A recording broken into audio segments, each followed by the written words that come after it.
തിരുവനന്തപുരം വെങ്ങാനൂർ പൗർണമിക്കാവ് ക്ഷേത്രത്തിൽ ആരംഭിച്ച പ്രപഞ്ചയാഗം രണ്ടാം ദിവസം പിന്നിടുമ്പോൾ വൻ ഭക്തജന തിരക്കാണ് അനുഭവപ്പെടുന്നത്. നേപ്പാളിൽ നിന്നും വിവിധ സംസ്ഥാനങ്ങളിൽ നിന്നുമുള്ള യാഗാചാര്യന്മാർ മുഖ്യ കാർമ്മികത്വം വഹിക്കുന്ന യാഗം ഏപ്രിൽ 6 വരെ തുടരും. യാഗശാലയിൽ പുലർച്ചെ അഴണിയിൽ നിന്ന് ജ്വലിപ്പിച്ച അഗ്നി ഹോമകുണ്ഡത്തിൽ പകർന്നതോടുകൂടിയാണ് യാഗത്തിന് തുടക്കമായത്.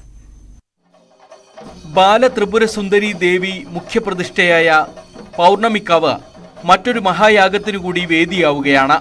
നേപ്പാളിലെ പശുപതിനാഥ്, ബദരിനാഥ്, കേദാർനാഥ്, പത്മനാഭസ്വാമി ക്ഷേത്രം, മധുര മീനാക്ഷി ക്ഷേത്രം തുടങ്ങി 108 പുണ്യകേന്ദ്രങ്ങളിലെ മുഖ്യ പുരോഹിതർ കാർമ്മികത്വം വഹിക്കും. അഘോരി പരമ്പരയിലെ ശ്രീ ശ്രീ കൈലാസപുരിയാണ് യാഗാചാര്യൻ.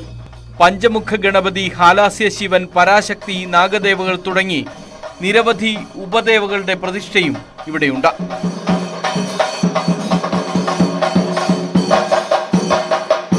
മാസത്തിൽ 2 തവണയെ നട തുറക്കൂ. പൗർണമിക്കും അത് കഴിഞ്ഞു വരുന്ന രണ്ടാമത്തെ വെള്ളിയാഴ്ചയിലും. കഴിഞ്ഞ വർഷം 10 ദിവസം നീണ്ട മഹാകാളി യാഗം നടന്നിരുന്നു. പ്രപഞ്ച നന്മയ്ക്കും ജീവരാശിയുടെ രക്ഷയ്ക്കുമായാണ് യാഗം നടത്തുന്നത്. യാഗശാല കാണാനെത്തുന്ന തീർത്ഥാടകർക്ക് എല്ലാ അടിസ്ഥാന സൗകര്യങ്ങളും സംഘാടകർ ഒരുക്കിയിട്ടുണ്ട്. ന്യൂസ് 18 തിരുവനന്തപുരം.